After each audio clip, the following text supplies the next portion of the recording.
L'attribution de quelques unités forestières d'aménagement autour du village a entraîné des restrictions dans les mouvements des habitants, habitués à prélever les produits de la forêt pour leur subsistance. Bon, les problèmes maintenant que nous trouvons, puisqu'on ne peut pas traverser maintenant la forêt jusqu'à un niveau, puisque le gouvernement a remis la forêt aux forestiers, et on tourne à 5 km déjà. Donc c'est déjà difficile pour trouver de quoi manger. Les fruits comme la mangue sauvage, c'est interdit qu'on doit prendre. Or que c'est quelque chose où avant on devait prendre ça pour faire les compléments de notre nourriture. L'amande de la mangue sauvage constitue une source de revenus et un aliment essentiel.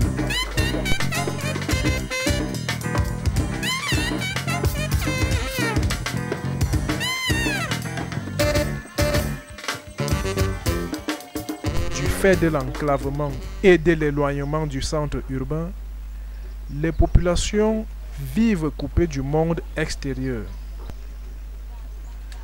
Pas de produits manufacturés.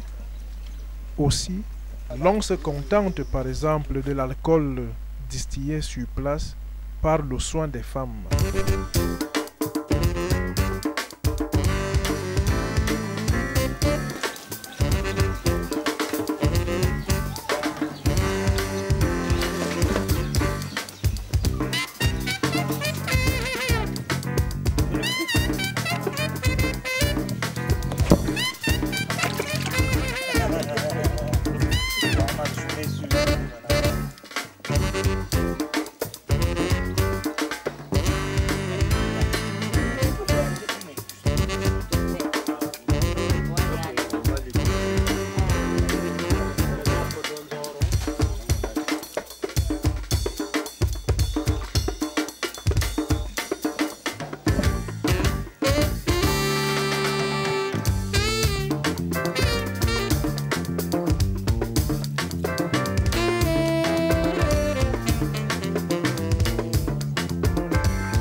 Le soir venu, les hommes se rassemblent à nouveau sous le hangar.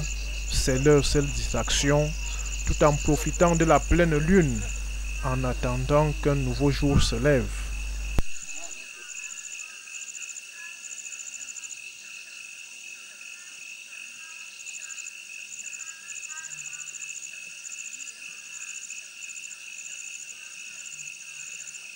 À côté de l'exploitation officielle de la forêt, il s'est développé une exploitation clandestine, entretenue aussi bien par des opérateurs étrangers que par des nationaux, souvent des fonctionnaires influents, des hauts gradés de l'armée, des députés et membres du gouvernement ou leur entourage.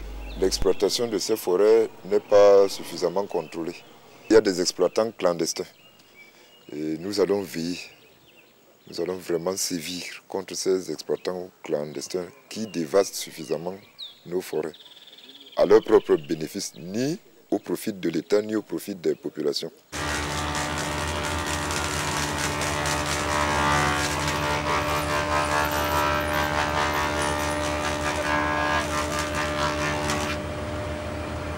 Il m'est revenu il y a quelques semaines que une société de la place exploitait du bois à près de 10 km de la mairie de Ngalabo et qui n'a aucune autorisation d'exploitation. Alors, en arrivant dans son site, a présenté aux villageois qu'il avait une autorisation signée du ministre de l'Environnement et des Forêts. Malheureusement, à la demande des populations, il a plutôt sorti une autorisation d'ouverture d'une menuiserie à Douala.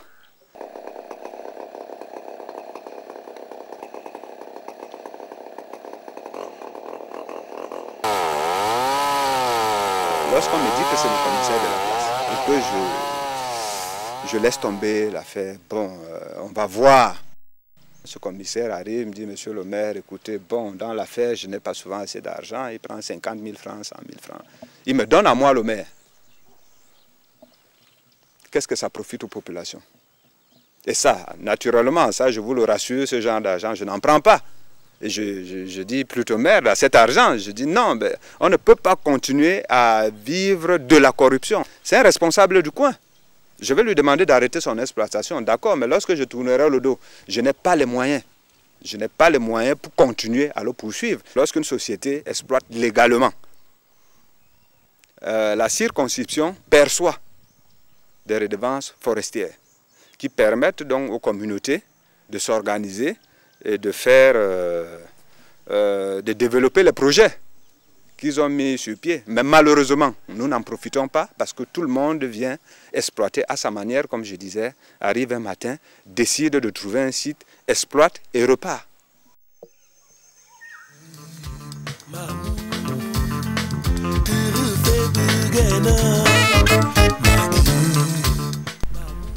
Le non-respect de la réglementation est souvent à l'origine de la dégradation des infrastructures routières et des ouvrages tels que les ponts.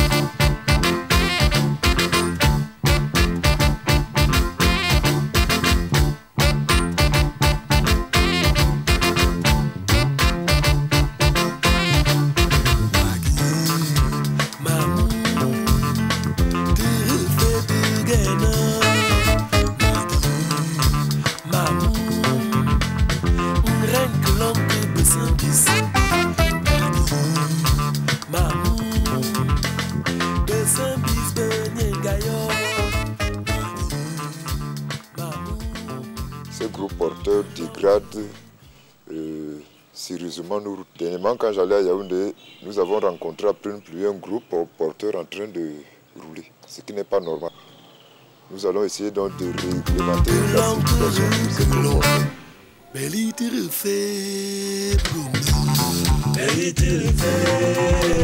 Batouri, ville créée sous l'administration coloniale française dans les années 1930, n'a pas changé d'aspect en plusieurs décennies d'exploitation forestière. Chaque jour, la ville est pourtant témoin du passage de grumiers et autres gros porteurs chargés de bois à destination d'autres cieux, laissant derrière eux d'épais nuages de poussière, cette poussière qui est devenue le pain quotidien de ses habitants.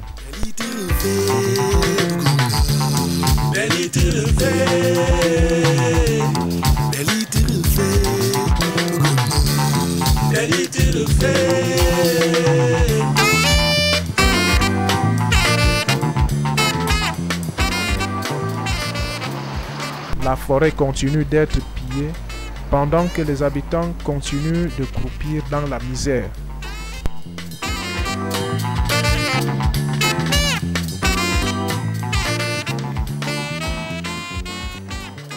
Si j'essaie un peu de voir des gens dont l'existence pourrait dépendre des revenus que vont générer ces bois-là, alors il faut modérer l'exploitation, il faut revoir encore la réglementation sur l'exploitation de bois, il faut qu'on puisse un peu fixer le taux du bois qui doit sortir, diminuer le taux par rapport à celui d'aujourd'hui.